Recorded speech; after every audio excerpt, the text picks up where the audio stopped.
अच्छा, चलिए हम स्टार्ट कर लेते हैं। कल ब्रीफली जो मैंने एक्सप्लेन किया था या जो मैंने एक्टिविटी परफॉर्म की थी, सबसे पहले मैं उसको एक दफ़ा आपके लिए रिवाइज़ कर लेता हूँ।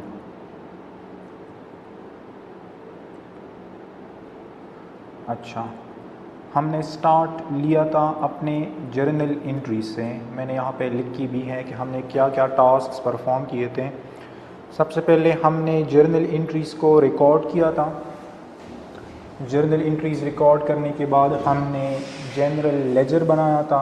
जनरल लेजर बनाने के बाद हमने ये सीखा था कि हम ट्रायल बैलेंस किस तरह बनाएंगे, और ट्रायल बैलेंस बनाने के बाद हमने स्टेटमेंट ऑफ फाइनेंशियल पोजीशन यानी balance sheet and statement of comprehensive income यानी प्रॉफिट और लॉस अकाउंट ये भी बनाए थे।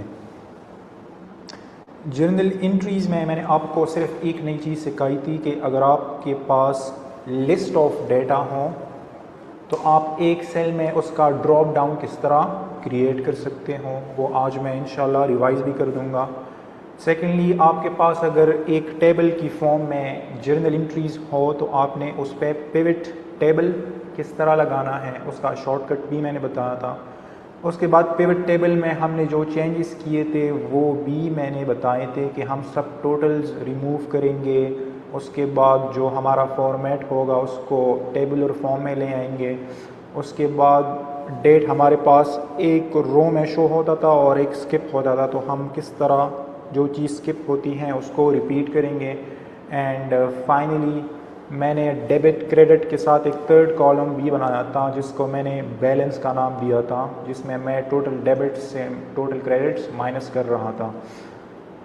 उसके बाद मैंने लेजर्स बनाने के लिए एक स्लाइसर इंसर्ट किया था पिवट टेबल पे, और आखिर में मैंने आपको वी लुकअप फार्मूला भी बताया था कि वी लुकअप का फार्मूला हम किस तरह अप्लाई करेंगे और उसके क्या यूजेज होते हैं हमारे फाइनेंशियल स्टेटमेंट्स प्रिपरेशन में। सो इंशाल्लाह मैं आपको जो है ना अभी ब्रीफली आपके सामने चीज़ें रिवाइज कर लेता हूँ। सबसे पहले हम स्टार्ट करते हैं यहाँ से चार्ट ऑफ अकाउंट से।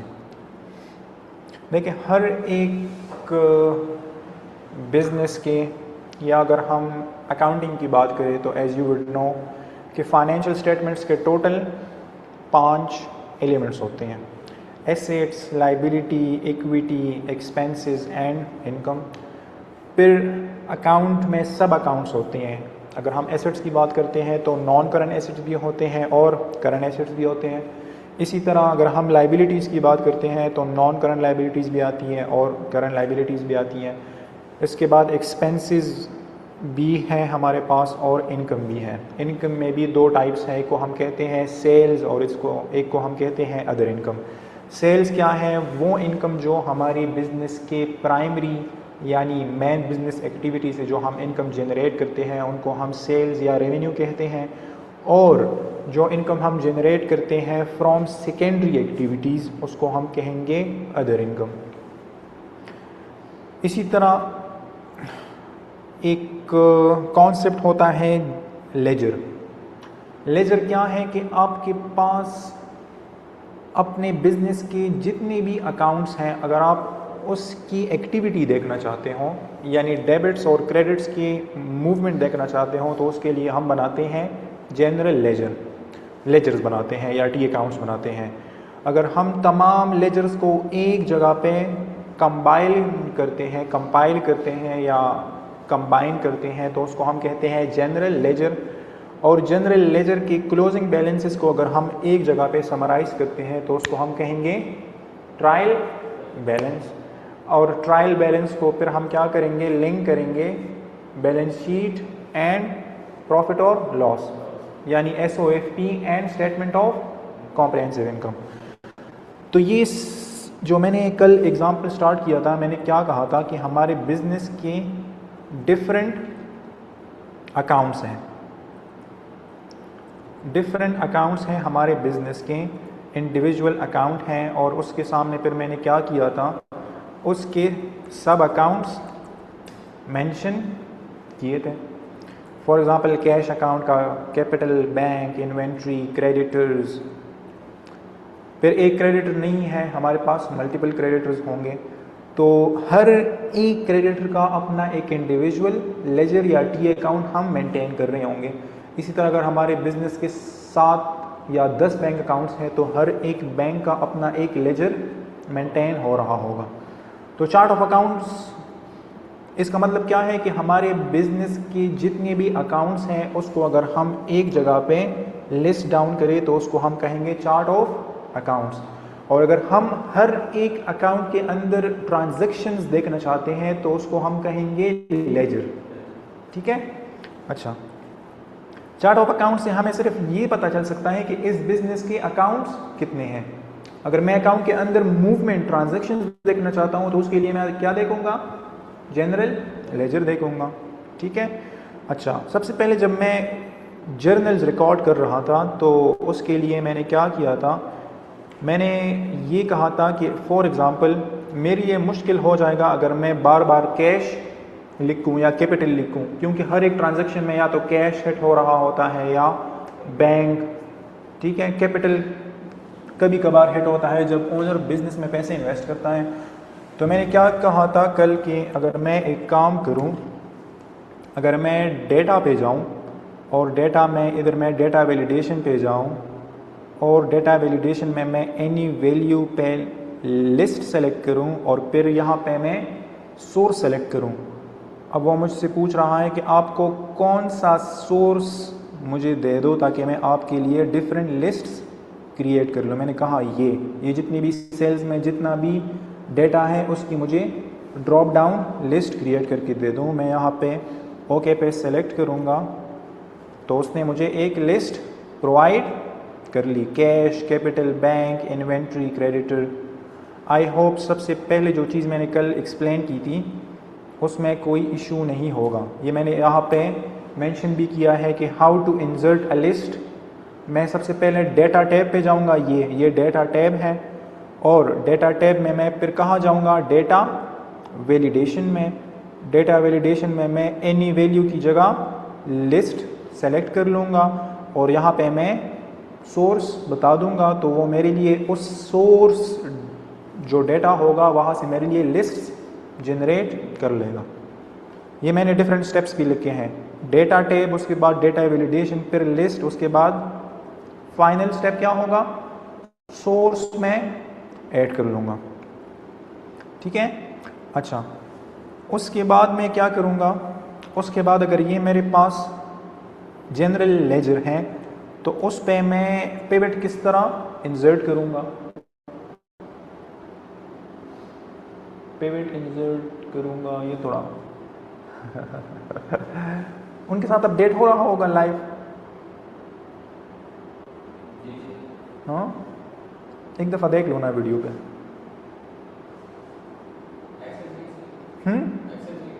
नहीं, मेरे पास जो है ना ये वो लैग से चल रहा है।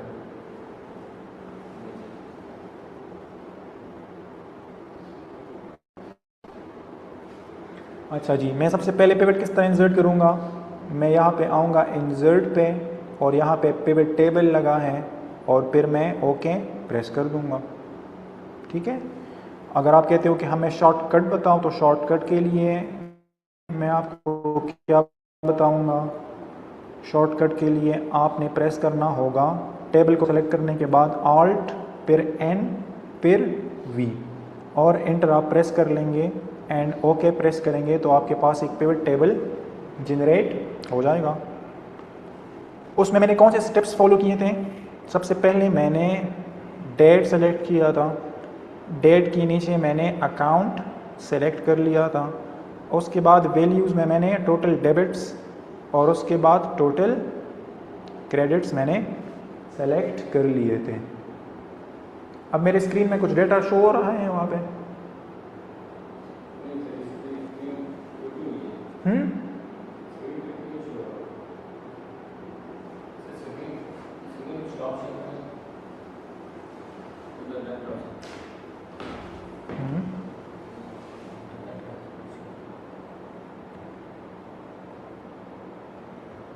ICT मैन से कर लगे।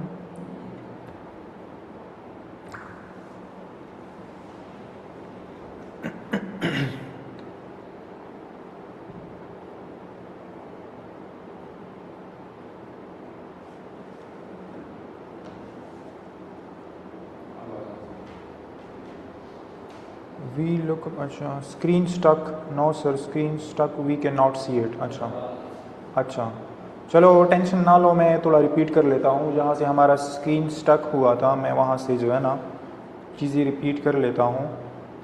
एक तो मैंने ये एक्सप्लेन किया कि हम लिस्ट किस तरह बनाएंगे किसी भी सेल में, how to insert a list. For example उसका सिंपल मैंने क्या बताया था कि आप डेटा पे जाओगे, डेटा के जाने के बाद आप डेटा वैलिडेशन पे प्रेस करोगे और उसके बाद एनी वैल्यू की जगह आप लिस्ट सेलेक्ट कर लोगे। और यहाँ पे मैं एक सोर्स इसको दे देता हूँ कि मुझे कौन से सोर्स पे आपने मेरे लिए लिस्ट जनरेट करना है। तो मैं चार्ट ऑफ अकाउंट्स में आके अगर ये पूरे सेल सेलेक्ट कर लूँगा और ओके पे प्रेस कर लूँगा तो मेरे साथ एक लिस्ट जनरेट हो जाएगा। आप यहाँ से देख लें जर्नल एंट्रीज़। यहाँ मैं क्या करूँगा, डेटा पे जाऊँगा, डेटा पे जाने के बाद मैं डेटा वैलिडेशन पे जाऊँगा।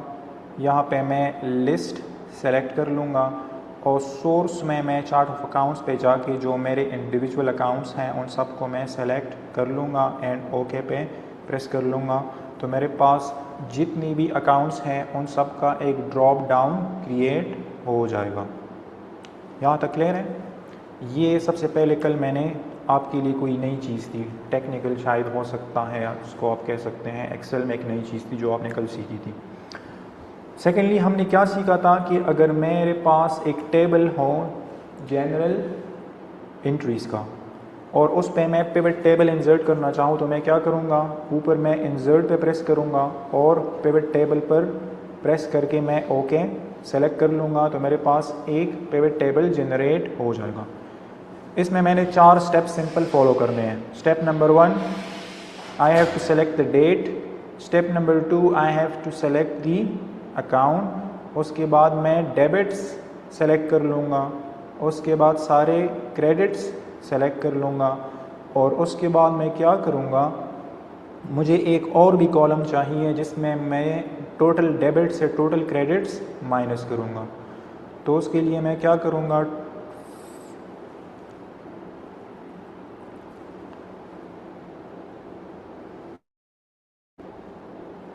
मैं फील्ड्स आइटम एंड सेट्स पे जाऊँगा, उसमें मैं कैलकुलेटेड फील्ड पे सेलेक्ट करूँगा, उसमें मैं डेबिट्स इंसर्ट करूँगा माइनस टोटल क्रेडिट्स इंसर्ट करूँगा और मैं ओके प्रेस कर दूँगा।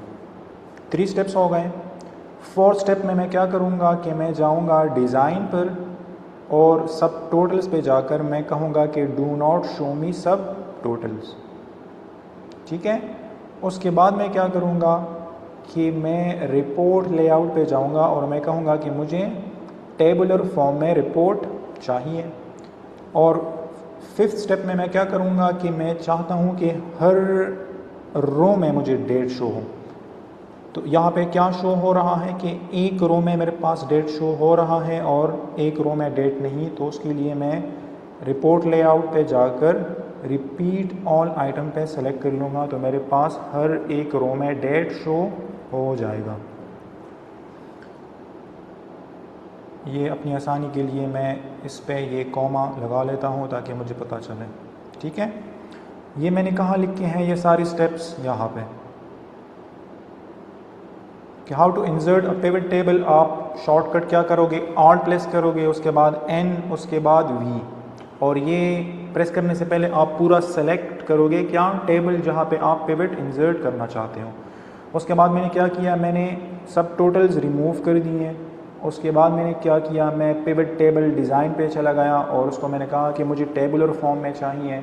उसके बाद पिवट टेबल डिज़ाइन में मैंने कहा कि मुझे लेबल्स रिपीट चाहिए और उसके बाद मैंने एक बैलेंस कॉलम भी बनाया जिसमें मैंने टोटल डेबिट से टोटल क्रेडिट्स माइनस कर लिए। अच्छा, अच्छा, उसके बाद मैंने आपको एक और चीज़ भी बताई थी, और वो क्या थी कि अगर हम चाहें तो इसके ऊपर क्या इंसर्ट कर सकते हैं, स्लाइसर इंसर्ट कर सकते हैं। और स्लाइसर में मैं अकाउंट सेलेक्ट करूँगा तो मेरे पास जितनी भी अकाउंट्स हैं उन सब की मूवमेंट मेरे पास आ जाएगी। बैंक, उसके बाद बिल्डिंग, उसके बाद कैपिटल, उसके बाद कैश, जितनी भी अकाउंट्स हैं उन सब की मूवमेंट मैं अब आसानी से देख सकता हूँ। ठीक है, तो ये कल की एक्टिविटी थी। आखिर में मैंने क्या एक्सप्लेन किया था कि अगर मेरे पास पिवट टेबल बना हो तो मैं क्या करूँगा कि पिवट टेबल को सबसे पहले मैं कंट्रोल प्रेस करके दूसरी शीट में पेस्ट करूँगा, तो मेरे पास क्या आ जाएगा, वही डेटा डुप्लिकेट हो जाएगा। अब यहाँ पर मैं क्या करूँगा, मैं चाहता हूँ कि मैं एक ट्रायल बैलेंस बनाऊँ। तो ट्रायल बैलेंस के लिए मुझे डेट वाइज ट्रांजैक्शन की मूवमेंट नहीं चाहिए, तो मैं डेट को निकाल लेता हूँ यहाँ से। ठीक है, जब मैंने डेट को रिमूव कर दिया तो मेरे पास जितनी भी अकाउंट्स हैं उन सब के टोटल डेबिट्स और टोटल क्रेडिट्स मेरे पास आ गए। ठीक है,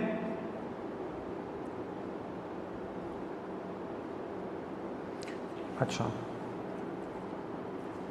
हम यहाँ तक आ गए पिवट टेबल एनालाइज। और फिर आखिर में मैंने आपको एक चीज़ बताई थी कि अगर हम वी लुकअप फार्मूला लगाना चाहते हैं तो हम क्या करेंगे। फॉर एग्ज़ाम्पल मैं चार्ट ऑफ अकाउंट्स पे आता हूँ और मैं ये देखना चाहता हूँ कि मेरे पास ये जो कैश हैं ये मेरे पास कौन से सब अकाउंट में शो हो रहा है। तो मैं क्या करूँगा, मैं सिंपल TB2 के नाम से मैं आपको एक दफ़ा वी लुकअप फार्मूला फिर से लगाने की कोशिश करता हूँ। सब accounts is equals to V lookup. ठीक है, अब मैंने कौन सी वैल्यू लुकअप करनी है, तो मैं कहता हूँ कि जो बैंक है ये मैंने लुक करनी है।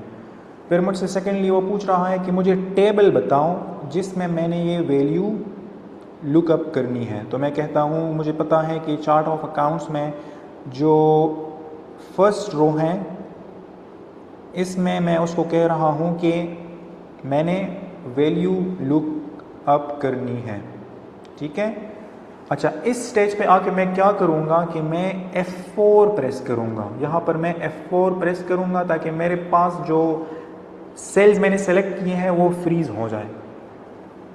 फ्रीज़ होने से क्या होगा कि जब मैं फॉर्मूला ड्रैग डाउन करूँगा तो मुझे आंसर सही मिलेगा।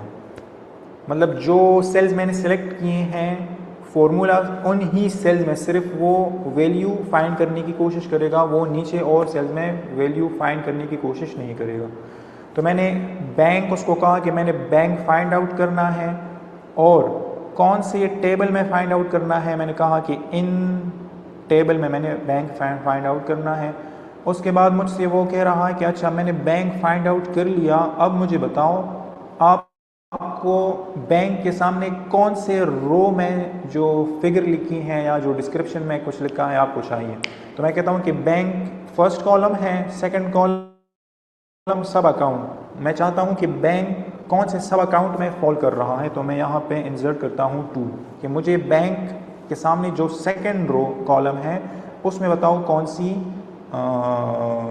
सब अकाउंट मेंशन है। तो मैंने सेकंड कॉलम सेलेक्ट कर लिया और उसके बाद मुझे 0 प्रेस करना होगा ताकि मैं एग्जैक्ट मैच कर लूँ। एक minute, is equals to V lookup bank, फिर उसके बाद टेबल अरे सेलेक्ट करने के बाद 2 और उसके बाद 0। तो ये मेरे पास करंट एसेट उसने पिक कर लिया। ठीक है, एक चीज़ जो आप शायद गलती कर रहे होंगे वो ये हो सकता है कि आप जो टेबल मैं सेलेक्ट करता हूँ, टेबल अरे, उसको आप फ्रीज़ नहीं करते। तो वो क्या करेगा, अगर आप फ्रीज़ नहीं करोगे, फॉर एग्ज़ाम्पल ये जो मैंने फ़िलहाल F4 के थ्रू फ्रीज़ किया है, इसको मैं अनफ्रीज़ कर लेता हूँ। हाँ, अब अनफ्रीज़ है ना, तो अब आप देखेंगे कि ये क्या गलती कर रहा है। वो मुझे नॉट एप्लीकेबल दे रहा है, वो क्या कर रहा है कि वो सही आंसर मुझे फाइंड आउट नहीं कर पा रहा। ठीक है। हाँ, अगर मैं क्या करूँ कि जो टेबल मैंने सेलेक्ट किया है, ये वाला टेबल अरे चार्ट ऑफ अकाउंट्स में, ये यहाँ से लेकर यहाँ तक, अगर मैं इसको फ्रीज़ करता हूँ तो जो वैल्यू वो फाइंड आउट करेगा वो इससे नीचे इन सेल्स में फाइंड आउट नहीं करेगा, बल्कि वो स्पेसिफिकली जो मैंने सेल्स दिए हैं उनमें ही वो वैल्यू फाइंड आउट करेगा। सो इंशाल्लाह आप ये आज ट्राई करें। मैं क्या करता हूँ कि अभी मैं फिर से फ्रीज़ कर लेता हूँ ताकि हमारा आंसर सही आ जाए। वालेकुम सलाम। फ़िलहाल सर हम सिर्फ रिवाइज़ कर रहे हैं कल वाला। अच्छा, ठीक है। अच्छा, उसके बाद मैंने ट्रायल बैलेंस बना दिया। सर उसके बाद आवाज आ मैं रही क्या करूँगा, आप में से किसी का स्पीकर ऑन है, सर एक मिनट क्वेश्चन था एक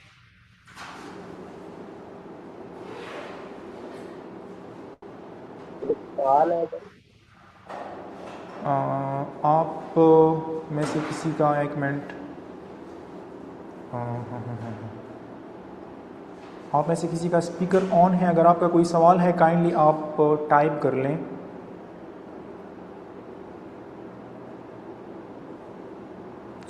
सादिया अमजद, मेरे ख्याल से आपका स्पीकर तो ऑन नहीं है। अच्छा, यहाँ तक समझ आ गई है। काइंडली मुझे मेरे साथ इंटरेक्टिव आप बात किया करें, मुझे थम्स अप दिया करें ताकि मुझे पता चले, ताकि आप मेरे साथ हैं। ऐसा ना हो कि आप पीछे जो है ना वो सारे सो रहे हैं। सर फ्रीज़ कैसे करना है? अच्छा, फ्रीज़ कैसे करना है वो मैं आपको बताता हूँ। फ्रीज़ कैसे करना है, मैं आ गया फिर से अपने ट्रायल बैलेंस में। ठीक है। अच्छा, मैं कहता हूँ वी लुकअप। व्यू व्यू पे जाके होगा ना फ्री। अच्छा, वी लुकअप मैंने बैंक सेलेक्ट कर लिया कि ये मैंने लुक करना है, फाइंड आउट करना है। फिर मैं कहूँगा कि मैंने कौन से टेबल में फाइंड आउट करना है, तो मैंने ये टेबल दे दिया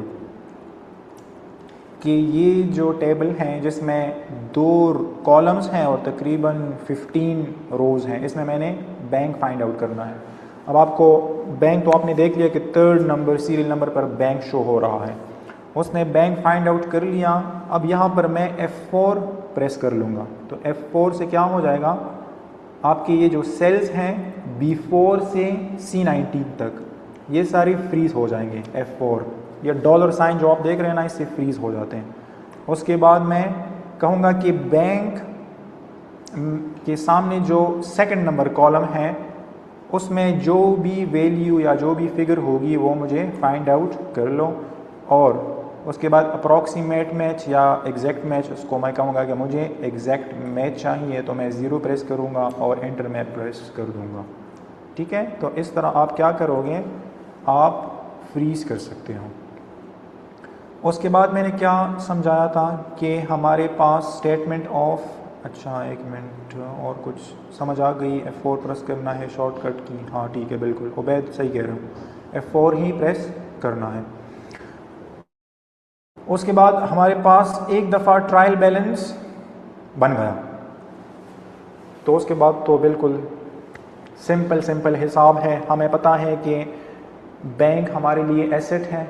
कौन सा एसेट है? करंट एसेट है। तो जो भी अकाउंट जिस कंपोनेंट से परटेन करेगा, हमने स्टेप बाय स्टेप 1 बाय 1 वहाँ पे जाके पार्क कर लेना है। ठीक है, यहाँ तक आप मेरे साथ हैं? अच्छा जी, अब मैंने कुछ एक्स्ट्रा काम किया है, सबसे पहले तो मैं उसको ख़त्म कर लेता हूँ।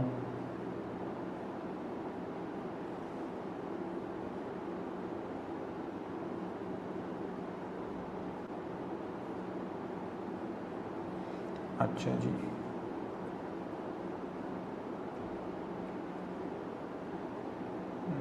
जो आज मैंने लेजर 2 आपके समझाने के लिए क्रिएट किया था और ट्रायल बैलेंस 2 मैंने क्रिएट किया था, उसको मैं हाइड कर रहा हूँ और मैं कल की पोजीशन पे फिर से आ जाता हूँ।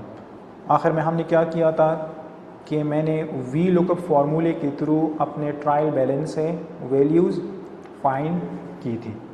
ठीक है, अच्छा जी, आज हम एक स्टेप आगे जाएंगे।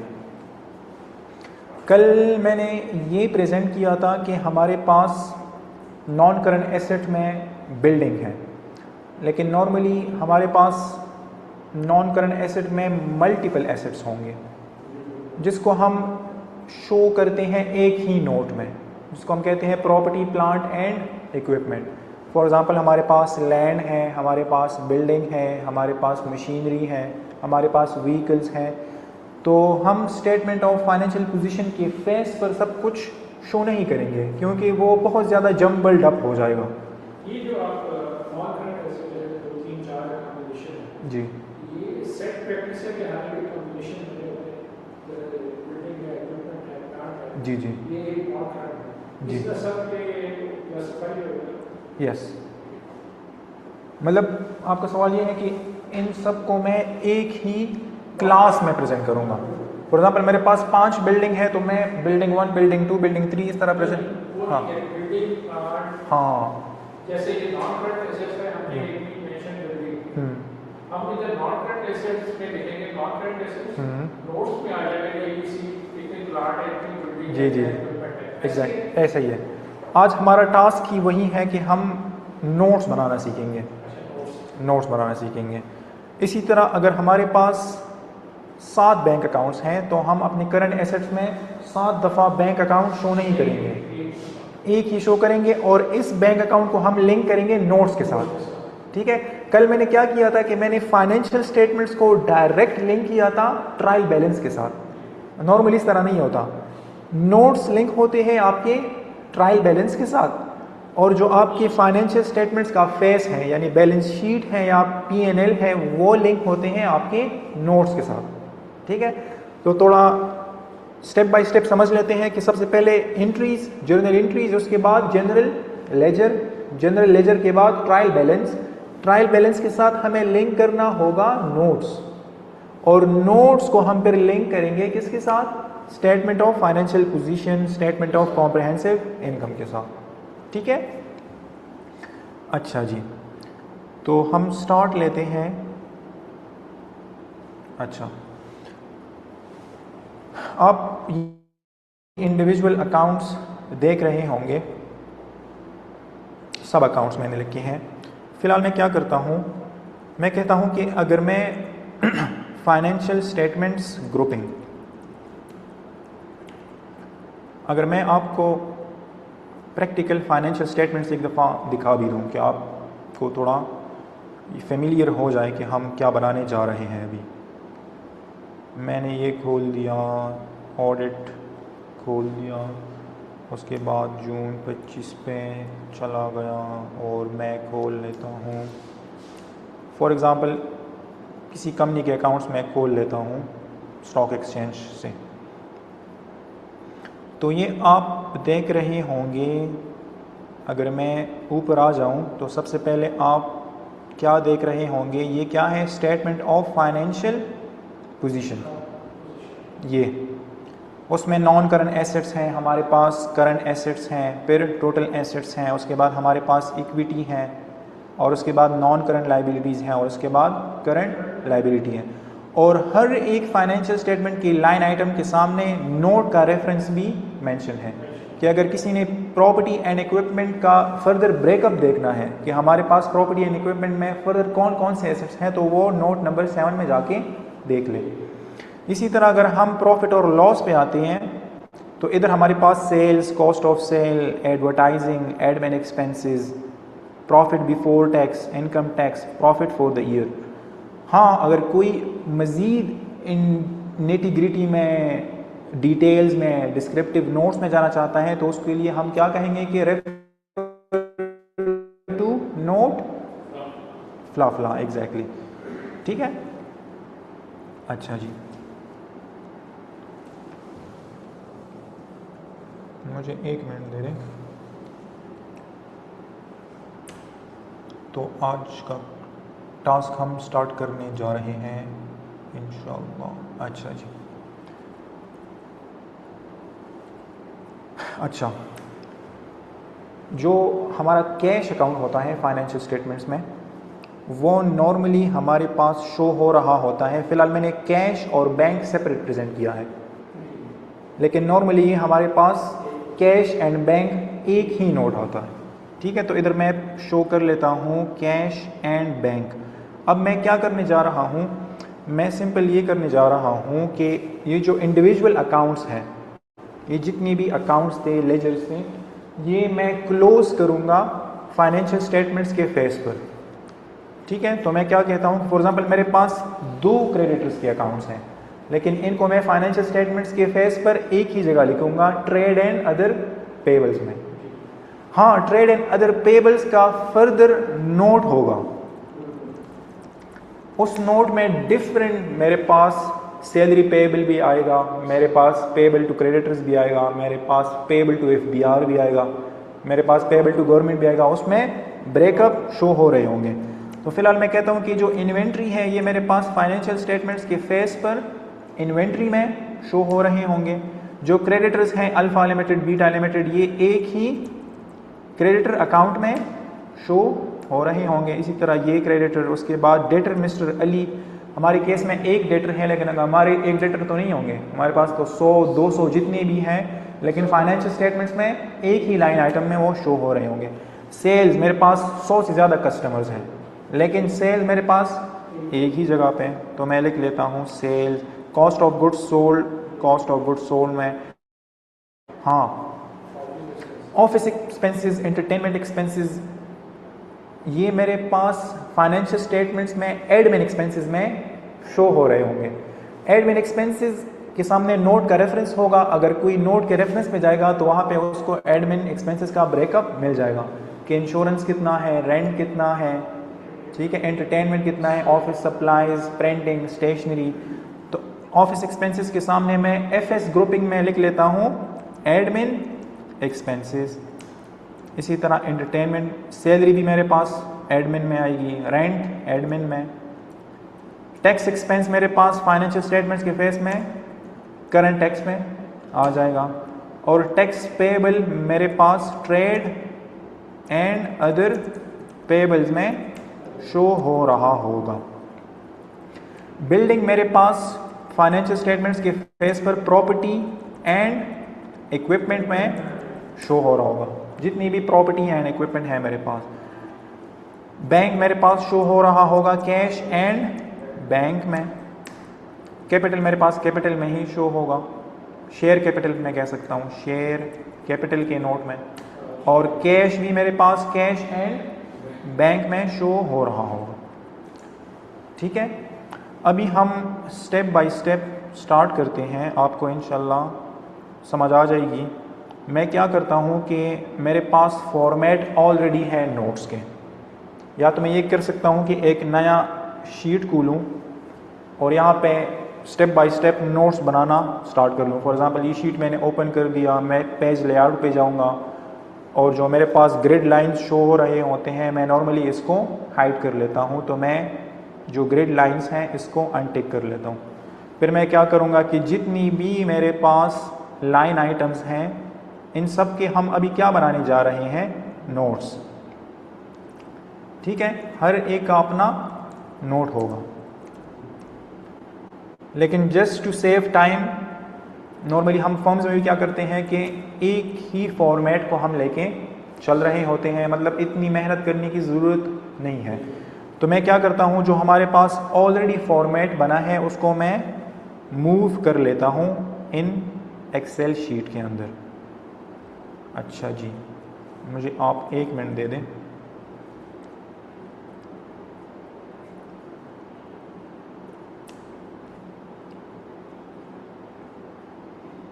अच्छा, मूव और कॉपी उसके बाद मैंने क्रिएट कॉपी कर दिया, उसके बाद मैंने क्लास 1 पे आ गया, मूव टू, बल्कि मैं यहाँ पर मूव कर लेता हूँ। अच्छा जी, नोट 1 to 5। अच्छा जी,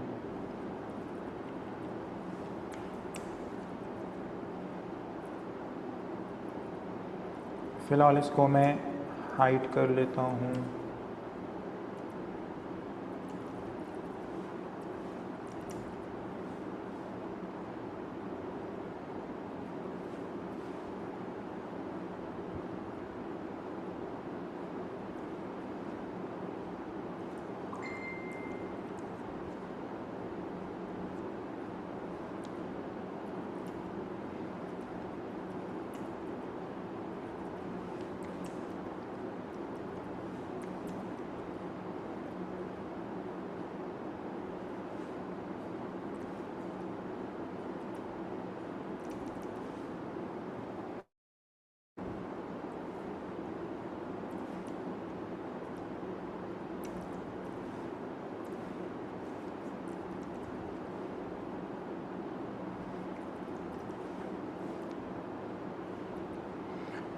अच्छा जी, मैंने डिफरेंट नोट्स आपके सामने प्रेजेंट कर दिए कि हर एक फाइनेंशियल स्टेटमेंट्स के जो लाइन आइटम होंगे उसका फाइनेंशियल स्टेटमेंट्स में अपना एक नोट होगा, ठीक है। और मैंने क्या बताया था कि मैंने कल फाइनेंशियल स्टेटमेंट को लिंक किया था किसके साथ, ट्रायल बैलेंस के साथ। आज मैं क्या करूँगा, मैं ट्रायल बैलेंस को नोट्स के साथ आपके सामने लिंक कर रहा हूँगा। तो फिलहाल मैं ट्रायल बैलेंस को इधर नीचे कॉपी पेस्ट कर लेता हूँ, ठीक है। थोड़ी सी सुर्खी मेकअप भी लगा लेते हैं फॉर्मेटिंग अच्छा, इसको मैं सम कर लेता हूँ, just give me a second. और ये भी मैंने सम कर लिया, और यहाँ पर मैं कॉमा इंसर्ट कर लेता हूँ ताकि मुझे पता चले। अच्छा,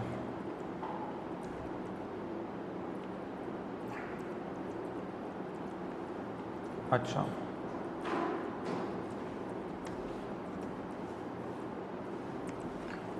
अब हमें क्या देखना है कि ये जो अकाउंट्स हैं, इधर मैं सबसे पहले उसी तरह लिख लेता हूँ एफएस ग्रुपिंग, जो मैंने ऑलरेडी एक दफ़ा मेहनत की है चार्ट ऑफ अकाउंट्स में। मैं वहाँ से इसको कॉपी करके पेस्ट कर लेता हूँ अपने ट्रायल बैलेंस में। आगे पीछे कुछ हुए हैं चीज़ें मेरे ख़्याल से, for example bank, cash and bank में शो होगा। उसके बाद कैपिटल, शेयर कैपिटल में, बिल्डिंग मेरे पास प्रॉपर्टी एंड इक्विपमेंट में शो होगा। उसके बाद cash and bank, cost of goods sold मेरे पास कॉस्ट ऑफ गुड्स सोल्ड में, क्रेडिटर में। अच्छा जी, एंटरटेनमेंट एक्सपेंसेस मेरे पास एडमिन एक्सपेंसेस में शो होंगे। इन्वेंट्री मेरे पास इन्वेंट्री में, ये ठीक है। इसके बाद सेल्स मेरे पास सेल्स में शो होंगे। टैक्स एक्सपेंस मेरे पास करंट टैक्स में। टैक्स पेबल मेरे पास फाइनेंशियल स्टेटमेंट्स में ट्रेड एंड अदर पेबल में शो हो रहा होगा, ठीक है।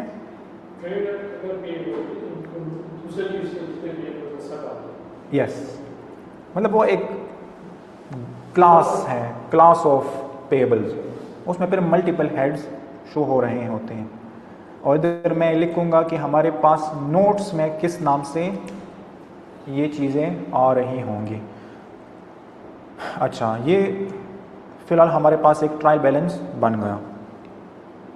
अच्छा, अब मैं आता हूँ सबसे पहले प्रॉपर्टी एंड इक्विपमेंट में।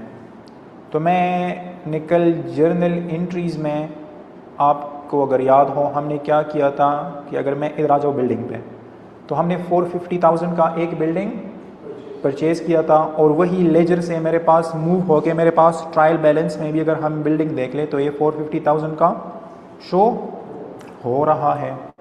तो सबसे पहले मैं क्या करता हूँ कि प्रॉपर्टी, प्लांट एंड इक्विपमेंट के नोट में मैं कहता हूं कि हमारा तो बिजनेस स्टार्ट ही 1 जुलाई 2026 से हुआ था, तो यानी ओपनिंग बिल्डिंग 0 था।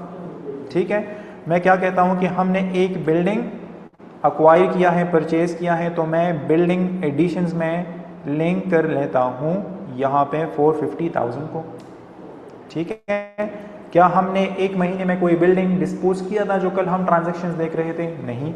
तो मेरे पास ओपनिंग कॉस्ट 0 थी, उसमें एडिशन हो गई 450,000 की, डिलीशन कोई नहीं है, तो मेरे पास क्लोजिंग बिल्डिंग बैलेंस कितना है? 450,000। इसमें फ़र्ज़ करे मेरे पास बिल्डिंग के साथ साथ और भी एसेट्स होते। फॉर एग्ज़ाम्पल मेरे साथ होता, बिल्डिंग के साथ होता लैंड, तो फिर मैं क्या करता, लैंड को इधर एक और कॉलम में शो करता हूँ। मेरे साथ अगर फॉर एग्ज़ाम्पल व्हीकल्स होते हैं, व्हीकल्स, ठीक है, और आखिर में मैं क्या प्रेजेंट करता? टोटल, इस तरह। ठीक है, फिलहाल हमारे पास सिर्फ एक बिल्डिंग है, तो मैं बिल्डिंग को ही लेके चल रहा हूं, लेकिन just for clarity and understanding हमारे शो किस तरह होंगे। So this is the actual presentation. ठीक है, अच्छा, इसके बाद आपने IAS 16 किसी ज़माने में पढ़ा होगा सर, हम एसेट को क्या करते हैं? डिप्रिसिएट करते हैं। तो हमें ये भी शो करना है यूजर्स को या ओनर्स को कि इस बिल्डिंग की ओपनिंग डिप्रिसिएशन नील है, फॉर द ईयर डिप्रिसिएशन कितनी है, अगर हमने कोई चीज़ डिस्पोज की है तो उसकी एक्यूमुलेटेड डिप्रिसिएशन हमने अपने टोटल बैलेंस से निकालना होगा। तो मैं कह रहा हूँ कि ये वो डिस्पोजल पर एक्यूमुलेटेड डिप्रिसिएशन कितनी है, and this is my closing balance. और कैरिंग वैल्यू का फॉर्मूला क्या है कि total cost minus total accumulated depreciation. ठीक है, हमारे केस में मैं एज्यूम ये कर रहा हूँ कि जो बिल्डिंग है वो मैंने मंथ के आखिरी दिन परचेज की है, तो इसलिए मैंने उस पर कल हमने कोई डिप्रिसिएशन की एंट्री रिकॉर्ड नहीं की थी। तो मैं क्या करूँगा कि सिंपल कॉस्ट मेरी थी 450,000 and for the month depreciation मेरे पास नील है, तो मैं कैरिंग वैल्यू पे किस तरह पहुँचूँगा? Cost minus accumulated depreciation is equals to 450,000।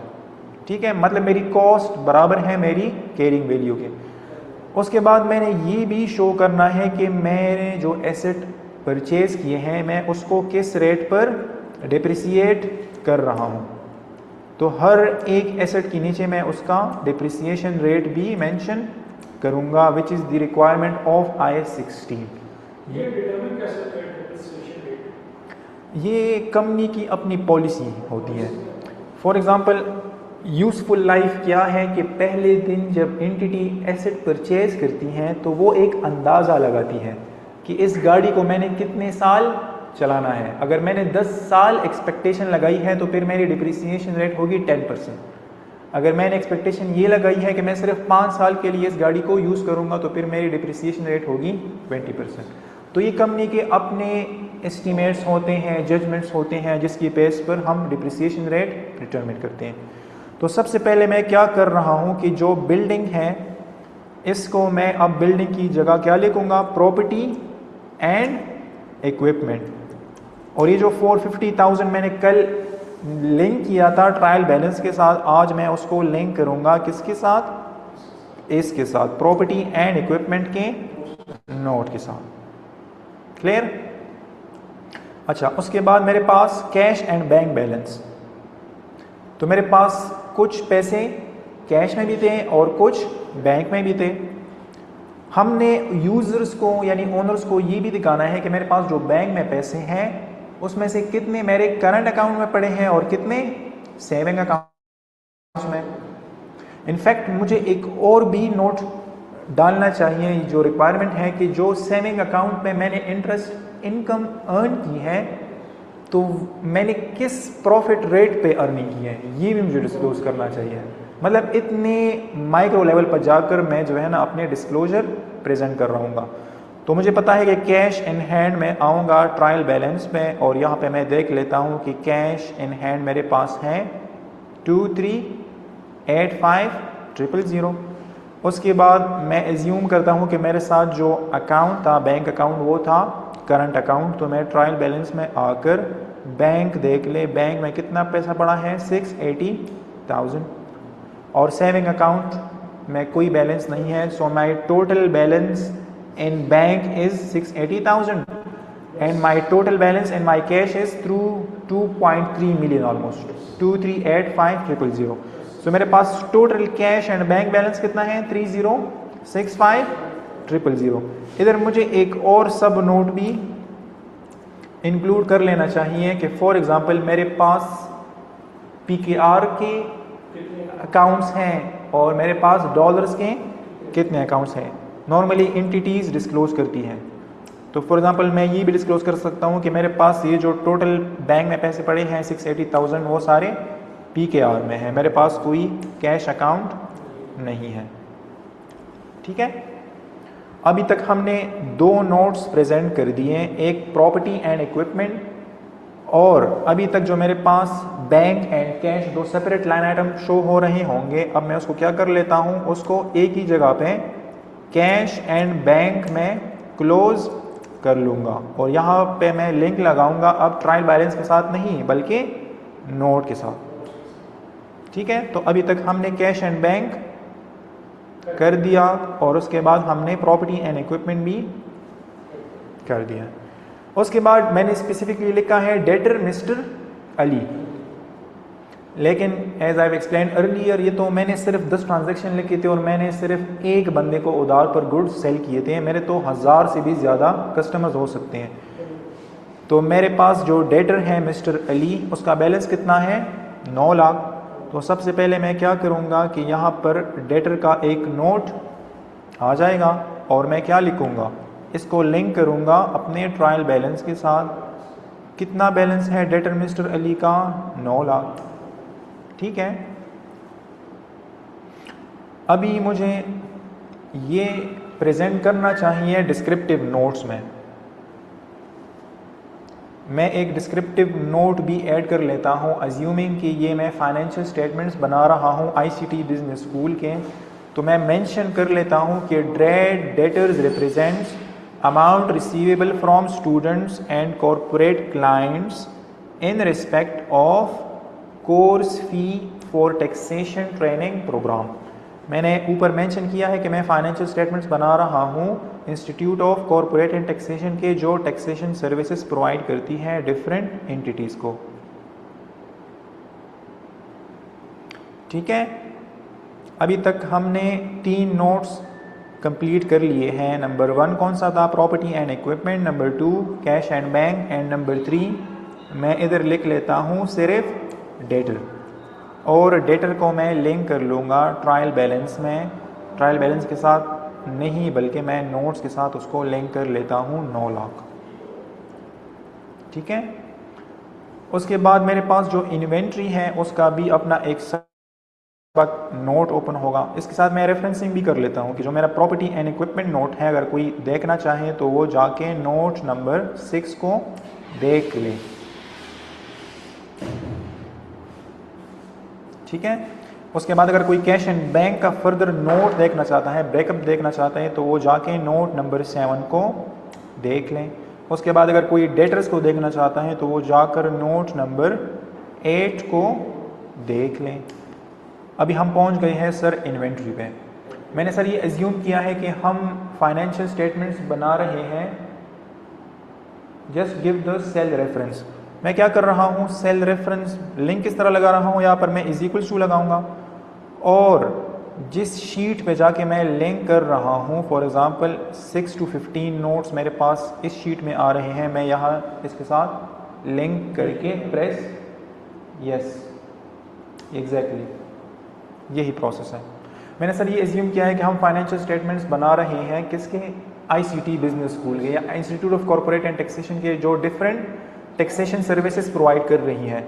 तो उसूलन जो हमारे डेटर्स होंगे, यानी वो लोग जिससे मैंने पैसे लेने हैं, वो हमारे स्टूडेंट्स होंगे. तो मैंने डेटर्स में एक डिस्क्रिप्टिव नोट भी ऐड कर लिया है. अगर कोई बंदा बैंक वाला देखना चाहता है कि इनके डेटर्स कौन है, तो मैंने मेंशन कर दिया कि debtors represents amount receivable from students and corporate clients in respect of course fee for taxation training programs, ताकि उसको नंबर्स के साथ पूरी स्टोरी कहानी भी पीछे समझ आए. अच्छा, उसके बाद आईसीटी बिजनेस स्कूल के इन्वेंट्री में क्या हो गया, फॉर एग्जांपल डिफरेंट बुक्स होंगे, स्टेशनरी, पेन्स वगैरह होंगे। तो सबसे पहले मैं क्या करूँगा कि जो मैंने इन्वेंट्री को लिंक किया था कल डायरेक्ट किसके साथ, ट्रायल बैलेंस के साथ, अब मैं क्या करूँगा कि मैं आता हूँ नोट्स में, और नोट्स में जो इन्वेंट्री मैंने लिखी है उसको मैं ट्रायल बैलेंस के साथ लिंक कर लेता हूँ। इन्वेंट्री बैलेंस आप देख लें, सो इट इज़ 250,000। और मैं डिस्क्रिप्शन में क्या लिखूँगा, मैं डिस्क्रिप्शन में मेंशन कर लेता हूँ कि inventory comprises course material such as study books, handouts and stationery. उसमें मैं मज़ीद IS2 में हम पढ़ते हैं कि हम इन्वेंट्री को रिकॉर्ड करते हैं lower of cost and NRV। ये सर याद है आपको किसी ज़माने में NRV? यस ये सर। मैं एक्सप्लेन करूँगा फ्यूचर में जाकर कि इसका मतलब क्या है। इस पे पूरा एक्सटेंडेड है IAS2। फिलहाल मैं इसको हाइड आउट कर लेता हूँ just to remove any confusion. लेकिन इन्वेंट्री में मैंने क्या मेंशन कर दिया कि मेरे स्टॉक में क्या कुछ पड़ा है, ठीक है। उसके बाद मैं आता हूँ स्टेटमेंट ऑफ फाइनेंशियल पोजीशन में, और यहाँ पर मैं लिंक करूँगा नोट नंबर 9 के बैलेंस के साथ 250,000, और इधर मैं नोट रेफरेंस भी इंक्लूड कर लेता हूँ। This is my note number 9, ठीक है। अच्छा, अभी हम आ जाते हैं इधर, और इसको मैं क्लोज कर लेता हूँ। अच्छा जी, अच्छा, अभी कल हमने ये पढ़ा था कि हमारे ओनर ने कुछ पैसे इन्वेस्ट किए थे बिज़नेस में। अब हम एज्यूम करते हैं कि इस कंपनी का अगर आप कैपिटल देख ले, कैपिटल का बैलेंस कितना आ रहा है, 3 मिलियन। तो हमें नोट्स में दो चीज़ें प्रेजेंट करनी होती हैं कि जो 3 मिलियन शेयर कैपिटल है, पर शेयर फेस वैल्यू कितनी है और नंबर ऑफ शेयर्स कितने हैं, दो चीज़ें। और एक और भी चीज़ हमें प्रेजेंट करनी होती है, एक होता है ऑथराइज्ड शेयर कैपिटल और एक होता है paid up share capital. Authorised share capital हम शो करते हैं कि वो लिमिट जिस लिमिट तक कंपनी जो है ना मज़ीद इन्वेस्टमेंट ले सकती है from owners. Paid up share capital मतलब टोटल ऑथराइज्ड में से कितनी क्वांटिटी यूटिलाइज हो गई है, कितने इन्वेस्टमेंट कंपनी में हो गई है फ्रॉम द ओनर्स। तो मैं एज्यूम करता हूं कि जो 3 million share holders and owners they are same.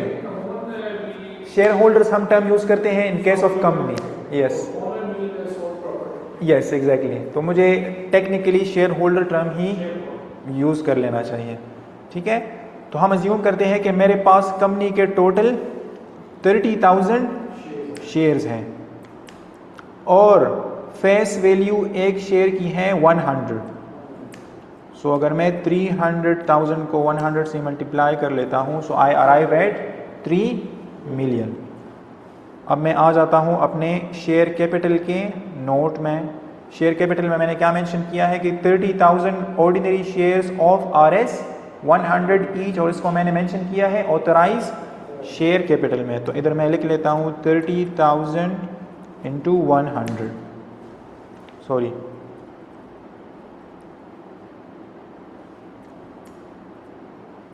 बल्कि उधर शेयर कैपिटल की अमाउंट 3 मिलियन थी या 30 मिलियन, 3 मिलियन है, 3 मिलियन है, सॉरी। तो हमें क्या करना चाहिए, हमें 30,000 इंटू, मैं कहता हूँ कि मेरे पास 30,000 शेयर हैं और एक शेयर की फेस वैल्यू है 100, तो we around arrive at 3 million. और मैं एज्यूम करता हूँ कि जो ऑथराइज शेयर कैपिटल था, हम कल देख रहे थे कि पूरा का पूरा आ गया है हमारे पास। तो इस केस में हमारे पास authorise share capital and paid up capital बराबर है। इसमें मैं मज़ीद क्लैरिफिकेशन दूंगा जब हम ऑडिट करेंगे कि हम शेयर कैपिटल को वेरीफाई किस तरह करेंगे। अभी तो हम अकाउंटेंट्स के शूज़ में खड़े हैं, फिर हम जो है ना वो ऑडिटर्स का कैप पहनेंगे कि फाइनेंशियल स्टेटमेंट्स में जो 3 मिलियन है इसको हम कौन कौन से एवेन्यू से वेरीफाई कर सकते हैं। इसी तरह कंपनी कहती है कि मेरे पास प्रॉपर्टी एंड इक्विपमेंट है 450,000, इसको हम किस तरह वेरीफाई करेंगे। कैश एंड बैंक को किस तरह वेरीफाई करेंगे, डेटर्स को किस तरह वेरीफाई करेंगे। ये भी पॉसिबल है कि डेटर्स मैं शो कर रहा हूँ 9 लाख और सारे डेटर्स भाग गए हों, ठीक है। इन्वेंट्री, क्या पता सारी इन्वेंट्री मेरे पास डैमेज्ड हो, ठीक है। तो शेयर कैपिटल का नोट हमने दो चीज़ें प्रेजेंट करनी है। हमारे पास नंबर ऑफ शेयर्स कितने हैं, शेयर्स की फेस वैल्यू कितनी है, नंबर 3, ऑथराइज शेयर कैपिटल कितना है, and number 4 paid up capital कितना है।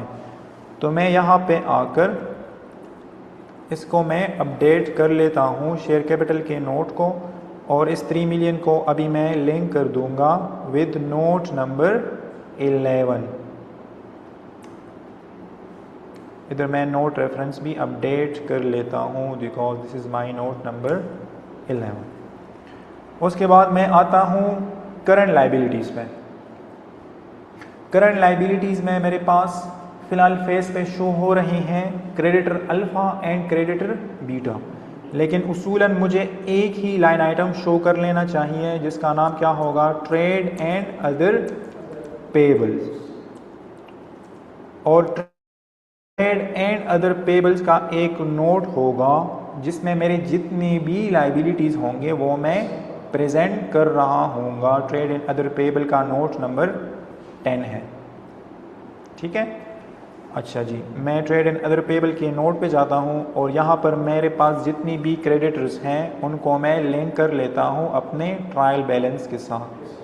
ये अल्फ़ा एंड क्रेडिटर बीटा।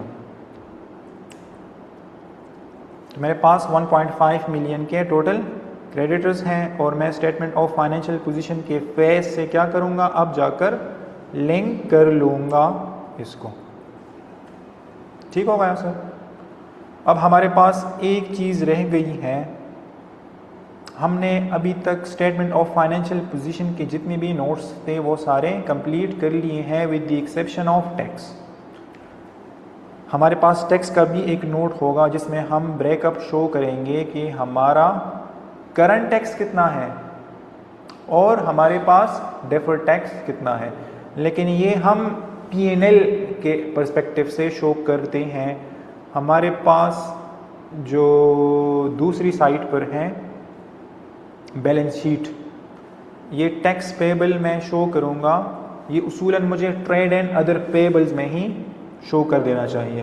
तो मैं क्या करूँगा, जो नोट नंबर 10 है, नोट नंबर 10 पे आकर यहाँ पर मैं शो करता हूँ टैक्स पेबल, और मेरे पास ट्रायल बैलेंस में टैक्स पेबल की अमाउंट कितनी है, 33,350, ठीक है। अच्छा जी, अब मैं आ जाता हूँ स्टेटमेंट ऑफ फाइनेंशियल पोजीशन के फेस पर, और ट्रेड एंड अदर पेबल के साथ मैं क्या कर लेता हूँ, इस 1583 को अब मैं लिंक करूँगा। फ़िलहाल ये सिर्फ ट्रेड एंड अदर पेबल के ऊपर वाले पार्ट के साथ लिंक्ड है, ठीक है, और ये ख़त्म हो जाएगा। तो ट्रेड एंड अदर पेबल के नोट पर अगर कोई जाएगा तो वो देख लेगा कि कुछ पेबल हैं क्रेडिटर्स को और कुछ पेबल है टैक्स पेबल टू FBR भी, फॉर एग्जांपल मैं लिख लेता हूँ जस्ट फॉर क्लैरिटी, ठीक है। तो हमारे पास trade and other payable B note complete हो गया। स्टेटमेंट ऑफ फाइनेंशियल पोजीशन के सारे नोट्स हमारे कंप्लीट हो गए। फ्रॉम नोट 6 से हमने स्टार्ट किया था which was property plant and equipment. उसके बाद note number 7 cash and bank. Cash and bank में हमने बाइफर्केशन शो की, करंट अकाउंट कितने हैं, सेविंग अकाउंट कितने हैं, PKR बेस्ड कितने हैं, डॉलर बेस्ड कितने हैं। उसके साथ डेटर का हमने एक सब नोट शो किया कि हमारे डेटर्स कौन हैं।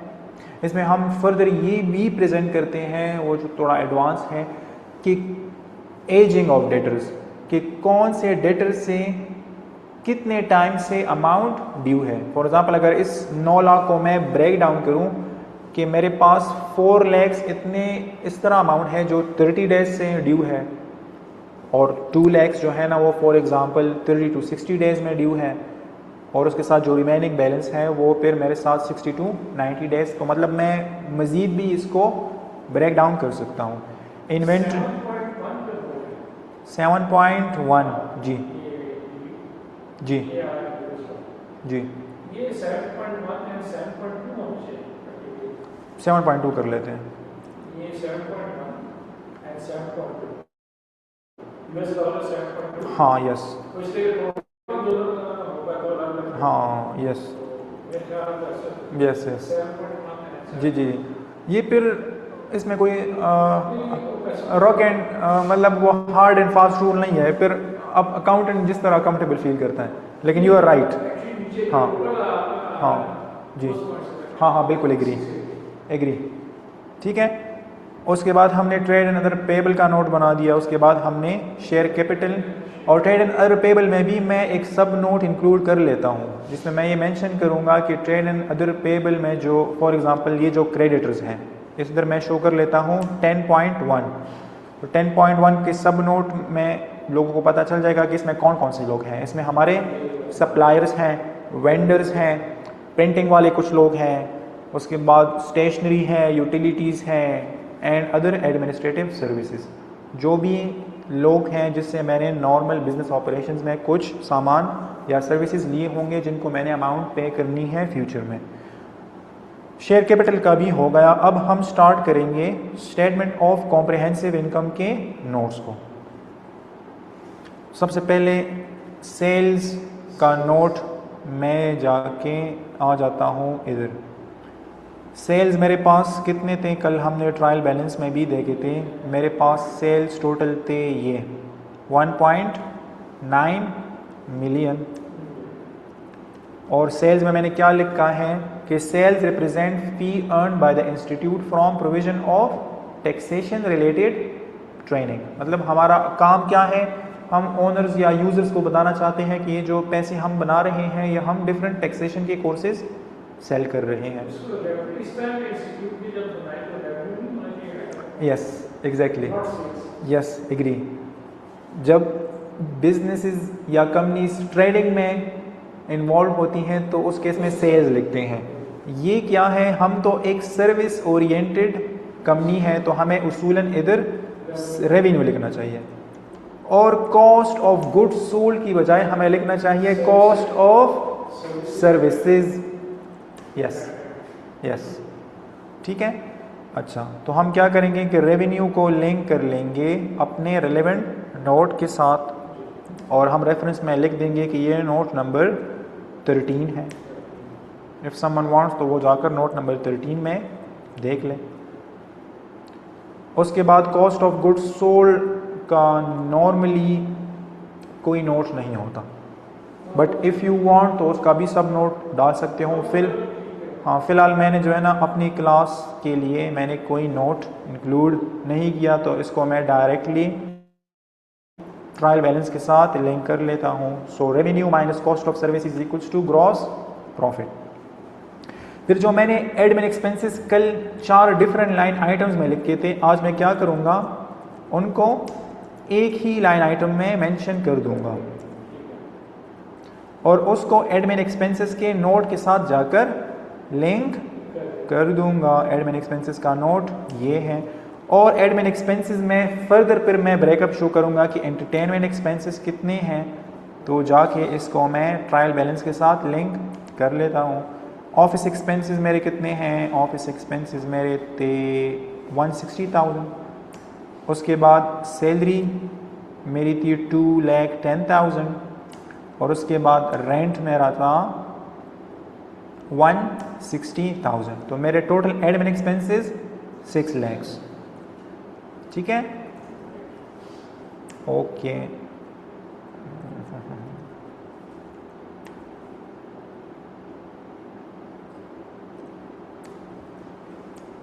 हमने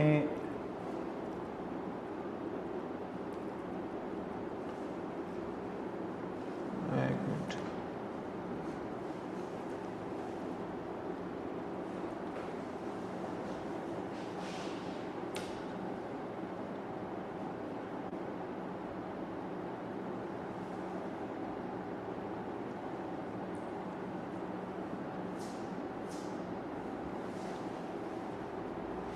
अच्छा जी मेरा ऑफिस एक्सपेंसेस हैं 45,000। यहाँ पे मैंने छोटी सी गलती की है। ऑफिस एक्सपेंसेस ये आ गए 45,000।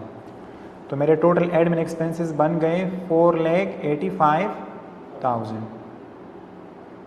हाँ तो फेल सही कह रहे हो, तो फेल ने आइडेंटिफाई कर लिया था। तो मेरे प्रॉफिट बिफोर टैक्स, इसका मैं साइन नेगेटिव कर लेता हूँ, तो मेरा प्रॉफिट बिफोर टैक्स बन जाएगा 1,15,000। और जिस तरह मैंने एडमिन एक्सपेंसेस का नोट बनाया था उसी तरह मैं टैक्सेशन का भी नोट बनाऊंगा। नोट में मैं क्या बताऊंगा कि मेरा करंट पीरियड का करंट टैक्स कितना है एट द रेट ऑफ 29%। और अगर कंपनी ने कोई सुपर टैक्स पे किया है तो वो कितना है। हमारे केस में चूंकि हमारा सिर्फ नॉर्मल टैक्स है तो मैं सुपर टैक्स को 0 मेंशन कर लेता हूँ और करंट टैक्स को करंट टैक्स के ट्रायल बैलेंस में जो बैलेंस था 33,350 के साथ में लिंक कर लेता हूँ। ठीक है। और डेफर टैक्स, डेफर टैक्स क्या है, इससे बहुत अकाउंटेंट्स तंग होते हैं, किसी को समझ नहीं आती। The temporary difference between caring amount and tax base, इस पे हम कभी क्लास रख लेंगे, लेकिन फ़िलहाल मैं कहता हूँ कि मेरा डेफर टैक्स 0 है। तो टैक्सेशन के नोट में मैं क्या शो करूँगा, मेरा करंट पीरियड का टैक्स कितना है उसको भी मैं फिर बाइफरकेट करूँगा। सुपर टैक्स में करंट नॉर्मल टैक्स है 29% पे और फिर डेफर टैक्स भी मैं प्रेजेंट करूँगा। सो माई टोटल टैक्स एक्सपेंसेस 33,350, इसको मैं लिंक करूँगा अपने स्टेटमेंट ऑफ कॉम्प्रिहेंसिव इनकम के साथ और मैं नोट रेफरेंस भी शो मेंशन कर दूँगा कि ये नोट नंबर 15 है। और एडमिन एक्सपेंसेस का मेरा नोट नंबर कौन सा था, नोट नंबर 14 था। क्लियर। अच्छा, अब हम कहाँ तक पहुँच गए कि अगर मैं नोट्स पे आ जाता हूँ तो हमने रेवेन्यू का अपना एक नोट प्रेजेंट कर दिया, एडमिन एक्सपेंसेस का भी फुल फ्लेज मैंने एक नोट प्रेजेंट कर दिया और टैक्सेशन का भी मैंने नोट प्रेजेंट कर दिया। इसके अलावा कुछ और भी नोट्स होते हैं, इसमें मैं फ्यूचर क्लासेस में आऊँगा। हमारे पास कंपनीज एक्ट के 3 शेड्यूल्स हैं। कंपनीज एक्ट ACCP, उन्होंने 3 शेड्यूल्स इशू किए हैं। एक को हम कहते हैं 3rd शेड्यूल, एक को हम कहते हैं 4th शेड्यूल और एक को हम कहेंगे 5th शेड्यूल। 3rd शेड्यूल क्या है उसको मैं फ़िलहाल डिस्कस नहीं करूँगा, लेकिन 4th शेड्यूल और 5th शेड्यूल जो है ना वो डिस्क्लोजर के हवाले से शेड्यूल्स हैं। अच्छा, why some figures are negative, ये अकाउंटिंग का एक उसूल है कि जो चीज़ें नेगेटिव होती हैं उसको मैं ब्रैकेट में मेंशन कर लेता हूँ। मैंने एक्सपेंसेस को नेगेटिव शो किया है और इनकम को मैंने पॉजिटिव शो किया है। फ़िलहाल मैंने क्या किया है कि जितनी भी लिंक्स है वो मैंने ट्रायल बैलेंस के साथ मैन्युअली लगाए हैं। ठीक है, इसको मैं उसूलन मुझे क्या करना चाहिए था, ये सम इफ़ के फॉर्मूले से या वी लुकअप से मुझे लगाने चाहिए, वो भी हम स्टेप बाय स्टेप सीख लेंगे। आज आपका पर्पस जो है ना मेरा क्या था कि आपको मैं नोट्स बनाना सिखाऊं और नोट्स को फिर लिंक करूं SOFP एंड P&L के साथ, और नोट्स को हम लिंक करेंगे ट्रायल बैलेंस के साथ। राइट, ठीक है। अच्छा, तो हम शेड्यूल्स की बात कर रहे थे कि जितनी भी लाइन आइटम्स होते हैं फाइनेंस स्टेटमेंट्स के, हर एक का अपना एक नोट तो आएगा उसूलन। उसके अलावा 5th शेड्यूल जो एप्लीकेबल होता है प्राइवेट कंपनीज पे और 4th शेड्यूल एप्लीकेबल है listed and public sector companies पे। वो हमें कुछ एडिशनल भी डिस्क्लोजर्स का बताता है कि आप ये चीज़ें भी डिस्क्लोज करो, जिसमें से कुछ डिस्क्लोजर्स आज मैंने आपके सामने प्रेजेंट करने जा रहा हूँ। एक होता है एग्जीक्यूटिव रिम्यूनरेशन का, कि आपने अपने चीफ एग्जीक्यूटिव और डायरेक्टर्स को अगर ड्यूरिंग द पीरियड कुछ रेम्यूनरेशन पे आउट की हैं तो आप वो अपने फाइनेंशियल स्टेटमेंट्स में डिस्क्लोज करोगे। हमारे केस में मैंने क्या मेंशन किया है कि no remuneration has been paid to the CEO और डायरेक्टर्स। उसके अलावा IFRS 9 की रिक्वायरमेंट है कि आप फाइनेंशियल इंस्ट्रूमेंट का एक नोट प्रेजेंट करोगे। फाइनेंशियल इंस्ट्रूमेंट्स में हमारे पास financial assets and financial liabilities आती है। तो हमारे पास 3 डिफरेंट टाइप्स के फाइनेंशियल इंस्ट्रूमेंट्स थे और वो ये भी बताता है कि आपने उनको कौन से मॉडल के हिसाब से रिकॉर्ड किया है। 3 डिफरेंट मॉडल्स हैं, अमोर्टाइज कॉस्ट, फिर कोई नहीं, स्टेप बाय स्टेप इंशाल्लाह उस पर पहुंच जाएंगे। लेकिन simple financial instrument FVPNL, fair value through PNL, fair value through OCI और उसके बाद अमोर्टाइज कॉस्ट। तो कैश एंड बैंक को मैं सिंपली लिंक कर दूंगा कैश एंड बैंक के नोट के साथ कि हमारे पास फाइनेंशियल एसेट में एक कैश एंड बैंक है, उसमें बैलेंस 3065 है। नंबर 2 हमारे पास डेटर्स हैं जिसमें बैलेंस 9 लाख है। और thirdly trade and other payable जिसमें बैलेंस कितना है 1550000। अब सब कुछ मैंने लिंक कर दिया है, ठीक है। तो एक हमें फाइनेंशियल इंस्ट्रूमेंट का नोट प्रेजेंट करना होगा। एक और भी नोट है कि आपके पास साल के आखिरी वाले दिन कितने नंबर ऑफ एम्प्लॉइज हैं। ये भी SCCP के 5th शेड्यूल हम एज्यूम कर रहे हैं कि ICT business school private company है और 5th शेड्यूल एप्लीकेबल है प्राइवेट कंपनीज पर। तो ICT बिजनेस स्कूल के कितने नंबर ऑफ एम्प्लॉइज़ हैं क्लोजिंग पे। और एक और भी चीज़ हम प्रेजेंट करते हैं कि during the year average number of employees कितने थे। तो एवरेज के लिए हम क्या करते हैं कि opening plus closing divided by 2। और इसके बाद हम ये भी शो करते हैं कि ये फाइनेंशियल स्टेटमेंट्स अप्रूव किस डेट को हुए थे, किसने अप्रूव किए होंगे, बोर्ड ऑफ डायरेक्टर्स ने कौन से दिन ये फाइनेंशियल स्टेटमेंट्स अप्रूव किए थे, ठीक है। सो आज हमने ब्रीफली क्या पढ़ा, जितनी भी नोट्स हैं, एक तो हर एक फाइनेंशियल स्टेटमेंट्स के लाइन आइटम का अपना एक नोट बनेगा, हमने सारे नोट्स देख लिए हैं। सेकेंडली कुछ एडिशनल भी नोट्स होते हैं जो 5th शेड्यूल हमें बताता है या IFRS बताता है, उसमें से भी हमने कुछ नोट्स देख लिए। और उसके बाद हमने जो कल डिसएग्रीगेटेड आइटम्स लिखी थी अपने बैलेंस शीट के फेस पर, आज हमने उनको एग्रीगेट करके एक ही लाइन आइटम में क्लोज कर दिया। Statement of financial position sir clear and statement of comprehensive income हमने लिंक कर दिए अपने सब नोट्स के साथ। एक और भी चीज़ है, इसको भी जल्दी आसान चीज़ है, statement of changes in equity. This is the third component of financial statement, जिसमें हम ओनर्स को, शेयर होल्डर्स को या यूजर्स को ये प्रेजेंट करते हैं कि जो आपकी इन्वेस्टमेंट है उसमें ड्यूरिंग द ईयर क्या मूवमेंट हुई है। तो हम क्या कहते हैं कि हमने कंपनी स्टार्ट की थी किस दिन, 1 जुलाई 2026। तो पहले वाले दिन बिजनेस में ओनर की इन्वेस्टमेंट 0 थी, issued subscribe and paid up capital मैं कहता हूँ कि 0 था, अनअप्रोप्रिएटेड प्रॉफिट 0 थे और टोटल 0 था। फिर हम क्या कहेंगे कि amount invested bye owners, owners की इन्वेस्टमेंट हमें पता है कितनी आई, 3 मिलियन की इन्वेस्टमेंट आई थी। और ड्यूरिंग द ईयर कंपनी ने प्रॉफिट कितना कमाया या लॉस कितना कमाया। तो हम जाके स्टेटमेंट ऑफ कॉम्प्रिहेंसिव इनकम में जाएंगे और जो हमारा प्रॉफिट का बैलेंस होगा उसके साथ हम ये लिंक कर देंगे। तो हमारे पास आ जाएगा कि हमने टोटल प्रॉफिट कितना बनाया, ये आ गया। अदर कॉम्प्रिहेंसिव इनकम फ़िलहाल हमने नहीं पढ़ा, लेकिन कुछ चीज़ें ऐसी भी होती हैं जो अदर कॉम्प्रिहेंसिव इनकम में हम रिकॉर्ड करते हैं। उसमें एक मशहूर चीज़ है रीवैल्यूएशन सरप्लस, ठीक है। फ़िलहाल उसको मैं टच अपॉन नहीं कर रहा, लेकिन अदर कॉम्प्रिहेंसिव इनकम में कोई मूवमेंट नहीं हुई है।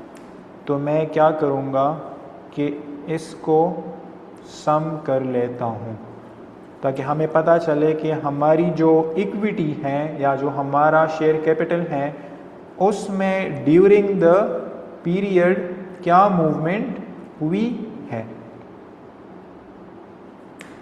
तो 0 से अगर हम 3081 तक पहुंच रहे हैं तो उसमें दो ट्रांजैक्शंस या दो चीज़ें हैं मेनली। नंबर 1, ओनर ने इन्वेस्टमेंट कितनी की है, और ड्यूरिंग द पीरियड इसको लॉस की बजाय हमें क्या लिखना चाहिए, प्रॉफिट फॉर द ईयर।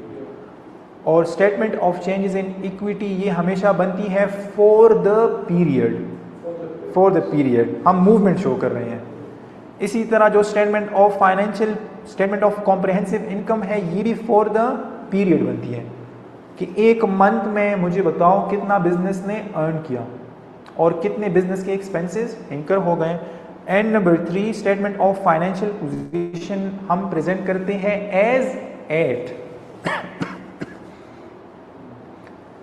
ये हम एट पॉइंट ऑफ टाइम यानी साल के आखिरी वाले दिन की पोजीशन हम शो करते हैं कि how much the business owns, how much the business owes, the company owes, and what is the investment by owner in the company, जिसको हम कहते हैं कैपिटल या इक्विटी।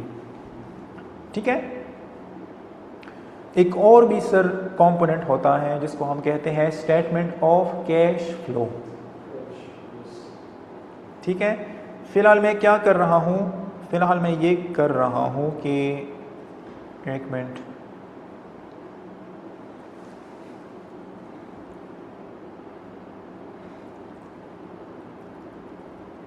अच्छा एक मिनट,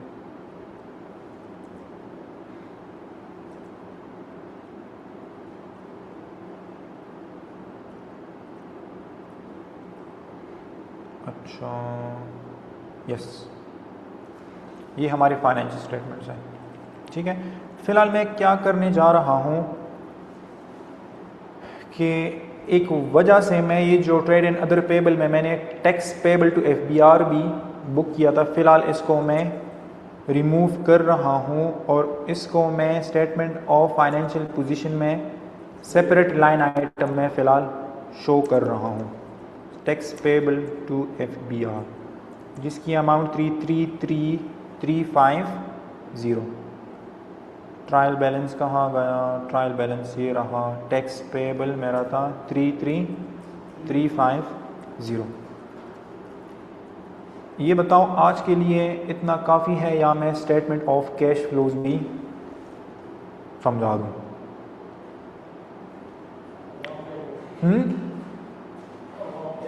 आवाम से पूछ लेते हैं। आवाम, क्या आप हमारे साथ हो? यहाँ तक बोर तो नहीं हुए? Why some other figures are in negative? अच्छा, थिंक टू मूव फर्दर। अच्छा, अभी तक मैं वैसे ये लिस्ट मैंने बनाई है कि जो डेली एक्टिविटी में परफॉर्म कर रहा हूँ। क्लास नंबर 2 में हमारा एजेंडा क्या था? Statement of changes in equity. मैंने आपको एक्सप्लेन करना था कि statement of changes in equity हम किस तरह बनाएंगे, यानी ओनर्स की जो इन्वेस्टमेंट है उसमें ड्यूरिंग द ईयर जो मूवमेंट होती है उसमें हम किस तरह प्रेजेंट करेंगे। नंबर 2, मैंने आपको नोट्स बनाना सारे सिखा दिए। स्टेटमेंट ऑफ कैश फ्लोज, अगर आप में एनर्जी है तो आप मुझे बता दो, मैं इंशाल्लाह अभी एक्सप्लेन कर लूँगा। सिंपल है, उसका भी अपना एक फॉर्मेट होता है। सर सबको साथ लेकर चलते हैं। आई थिंक आज तक इतना ही सही है। चलो उबैद, आपकी बात जो है ना वो मैं मान लेता हूँ। इनफ फॉर टुडे, सारे जो है ना थक गए हैं। अच्छा, अब मज़ा तब आएगा, ये तो सारी मेहनत मैंने की है, ठीक है, और जहाँ आप फंस जाते हैं तो उसूलन आपको मेरी मेहनत ही यूज़ करनी चाहिए कि अब्दाल हमारे टीचर ने किस तरह सॉल्व किया था। लेकिन फॉर योर प्रैक्टिस अब मैं क्या करूँगा कि जिस तरह एक क्वेश्चन मैंने ख़ुद सॉल्व किया जिसमें कितने ट्रांजैक्शंस थे, इधर हम देख लेते हैं, तकरीबन 11 ट्रांजैक्शंस थे। अब मैं क्या करूँगा कि इसी तरह एक टास्क मैं आपको दे देता हूँ, ठीक है, जिसमें फिगर्स, नंबर, पूरी डिस्क्रिप्शन चेंज होगी। आपका टास्क क्या होगा? सबसे पहले टास्क नंबर 1 तो ये है कि ये जो मैंने टास्क परफॉर्म किया है आपने एज इट इज़ ये रीपरफॉर्म करके, मैंने क्या किया है कि एक ड्राइव पर एक फ़ोल्डर क्रिएट किया है, मैं आपको दिखा भी देता हूँ। उसमें कुछ लोगों ने डेटा रखा भी होगा। यहाँ पे मैं आता हूँ अब्दाल में, इधर मैं आता हूँ और फिर मैं आता हूँ ड्राइव पर, ठीक है। इधर मैंने एक फ़ोल्डर क्रिएट किया है माई फोल्डर के नाम, माई ड्राइव में ऑडिट सिमुलेशन बैच 1। इधर मैंने सबसे रिक्वेस्ट की थी कि आप अपने नाम से एक फ़ोल्डर क्रिएट करें और जो भी टास्क मैं आपको दूंगा आपने एज इट इज़ एक फ़ोल्डर बनाना है। फॉर एग्ज़ाम्पल टास्क 1 और आप बेशक डेट भी लिख दें कि फॉर एग्ज़ाम्पल 18 अगस्त 2026। मैं क्या करूँगा, आपके टास्क को मैं रिव्यू करूँगा। इस तरह टास्क 2 फॉर एग्ज़ाम्पल वो मैं करूँगा 20 अगस्त 2026, ठीक है। तो सबसे पहले टास्क नंबर 1 आपका क्या है कि जो ट्रांजैक्शंस को स्क्रैच से लेकर मैंने जर्नल एंट्रीज रिकॉर्ड की हैं, उसके बाद जनरल लेजर बनाया है, ट्रायल बैलेंस बनाया है, अच्छा ट्रायल बैलेंस बनाया है, उसके बाद मैंने ट्रायल बैलेंस को आज नोट्स के साथ लिंक किया है, ठीक है। ये हमारे डिफरेंट नोट्स थे, ये फॉर्मेट आपके साथ मैं शेयर कर लूँगा, आपने टेंशन नहीं लेनी। और इन नोट्स के साथ फिर मैंने क्या लिंक किया है, statement of financial position, statement of comprehensive income, और एक और भी चीज़ थी जिसको मैं क्या कह रहा था, statement of changes in equity, और एक और भी चीज़ है उसको हम क्या कहेंगे, स्टेटमेंट ऑफ कैश फ्लो। तो हमारे 5 जो कंपोनेंट्स हैं वो कंप्लीट इंशाल्लाह हो जाएंगे। सो सबसे पहले टास्क ये कि आपने ये फाइनेंशियल बनाने हैं खुद, और उसके बाद इंशाल्लाह आज ही मैं आपको होमवर्क के तौर पर एक क्वेश्चन दूं या 2 क्वेश्चन दे दूं, क्योंकि मैं प्लान कर रहा हूं कि आपको मैं ओवरबर्डन ना करूं। और मैंने जो इनिशियली प्लान किया था कि मैं हफ्ते में 3 क्लासेस प्लान करूंगा, तो अब बहुत से स्टूडेंट ये रिक्वेस्ट कर रहे हैं कि आप 2 दिन पढ़ाएं, ताकि हमारे पास एक एम्पल टाइम हो जिसमें हम प्रैक्टिस करें, ठीक है। हाँ ठीक है, हाँ जी जी जी, चलिए इसको लाइट रखते हैं फिर, सही कह रहे हैं। हाँ हाँ, आपको जो है ना मैं एक क्वेश्चन देता हूँ और आपने जो है ना A to Z, you have solid 3 to 4 days, आप क्या करें कि एक्सेल पे अपनी मास्टरी ले आए। वो एक कोट है कि those who knows excel they excel in life. So excel is very very important, ठीक है ना। Most of us like me also doing job, so 1 task please, ठीक है। उबैद, हम आपकी बात मान लेते हैं, आपकी फरमाइश सरांकों पर। तो आपने जो है ना एक टास्क परफॉर्म करना है, लेकिन 5 साल मैंने ऑडिट किया है तो मैं ऑडिट बड़ा तगड़ा करूँगा, ये मैं बता दूँ। कहीं पे आपको मुश्किल आती है आपने भाई से पूछ लेना है, मैं यहाँ पे हाजिर हूँ, I am just 1 text away. WhatsApp पे आप जो है ना डायरेक्ट मुझे मैसेज करो, वो क्या कहते हैं जो शॉर्ट सी वीडियो बनाओ कि सर ये लिंक में लगा रहा हूँ नहीं लग रहा, वीलो का फार्मूला में लगा रहा हूँ नहीं लग रहा, क्या इशू है। सो आपने जो है ना टाइमली मुझसे अपने सवालात पूछने हैं ताकि बैकलॉग क्रिएट ना हो, कि अगर हम नेक्स्ट सेशन ज्वाइन करें तो हम सारे जितनी भी स्टूडेंट्स हैं वो हम एक ही पेज पे हों, ठीक है। और इसी तरह हम सेशन को लेके चलेंगे कि एक टास्क मैं परफॉर्म करूँगा और फिर एक टास्क मैं आपको एज अ होमवर्क दे रहा हूँगा, ठीक है। तो इंशाल्लाह नेक्स्ट वीक से हम ऑडिट भी स्टार्ट कर लेंगे। ये तो मैंने आपको जो है ना वो क्या कहते हैं कि बाय 1 गेट 1 फ्री, हम तो ऑडिट करने के लिए आए थे, लेकिन आई वांटेड कि मैं जो है ना आपको फाइनेंशियल स्टेटमेंट्स का भी चीता बनाऊं कि कल अगर आपसे कोई कहे कि यार ये फाइनेंशियल स्टेटमेंट्स बनाते किस तरह है, ऑब्वियसली अगर आपको फाइनेंशियल स्टेटमेंट्स बनाना आते होंगे तभी आपको ऑडिट का भी मज़ा आएगा। ऑडिट में हम क्या करेंगे, हम जो है ना क्रिटिकली जितने भी लाइन आइटम्स होंगे उनको वेरीफाई करेंगे, bank, cash, debtors, inventory, capital, पे trade and other payable, taxation. अब हम उस पर्सपेक्टिव से, ऑडिटर के पर्सपेक्टिव से देखेंगे कि जो अकाउंटेंट ने फाइनेंशियल्स बनाए हैं उसमें कोई गड़बड़ हेराफेरी तो नहीं है। ठीक है, सो आज का क्लास हम यहीं तक रखते हैं, इंशाल्लाह मिलेंगे नेक्स्ट मंडे को। और I hope and I wish कि आप ये टास्क जो है ना कंप्लीट करके ड्राइव पे अपने टास्क अपलोड करके मुझे ग्रुप में मैसेज कर देंगे कि sir we have completed the task, you may review them. ठीक है, अभी माशाल्लाह 1 2 3 4 5 6 लोगों ने अपने टास्क कंप्लीट किए हैं। ठीक है, ओके, अल्लाह हाफिज़, दुआ में याद रखें। अस्सलाम वालेकुम।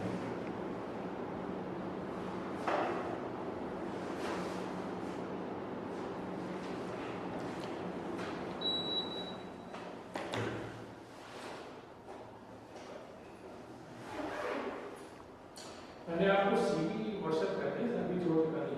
अच्छा, बस होता है ख़त्म हो गई, मैंने ख़त्म कर दिया, बंद कर दो।